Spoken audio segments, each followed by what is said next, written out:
வணக்கம் ஃப்ரெண்ட்ஸ். நம்ம டிரான்ஸ்ஃபார்மரில் உள்ள வைண்டிங்கோட ஸ்ட்ரக்சர் உங்களுக்கு எப்படி இருக்குன்னு தெரியுமா? தெரியாதுன்னா தெரிஞ்சுக்கலாம் வாங்க. ஸோ இங்கே 2 பேர் சேர்ந்து ஆக்சிலர் டிரான்ஸ்ஃபார்மரை பிபிஎம் பண்ணிகிட்ருக்காங்க. பிபிஎம்னா preventive maintenance, periodically preventive maintenance சொல்லுவாங்க. ஸோ இது பார்த்திங்கன்னா டேப் சேஞ்சர், அதாவது வோல்டேஜ் நமக்கு இவ்வளோ தான் வரணுன்றத டேப் ஃபிக்ஸ்டாக இருக்கும். இது வேரி பண்ணணும்னா இதில் உள்ள ஸ்லாட்டை மாற்றி வச்சுக்கலாம். இதுதான் அந்த வைண்டிங் செட்டப்பு. ஸோ அப்படி தான் இருக்கும். அதே மாதிரி டேப் பொசிஷன் பார்த்திங்கன்னா 1 2 3 4 5 இருக்கும். ஸோ நமக்கு எந்த வோல்டேஜ் தேவையோ அந்த வோல்டேஜில் எல்வி சைடில் நமக்கு இந்த அவுட்புட் வரும் மாற்றி வச்சோன்னா. ஸோ இது வந்து டிரான்ஸ்ஃபார்மரோட நேம் பிளேட்டு.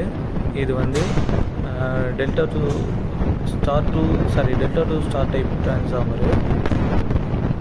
ஸோ இதுதான் அந்த டேப் பொசிஷனோட செட்டிங்ஸு. ஸோ இப்படி தான் இருக்கும். இதே மாதிரி கேபிள்லாம் வந்து எண்டில் ஸோ டேக்கிங் பண்ணி வச்சிட்டோம்னா எங்கேருந்து வந்து எங்கே போகுது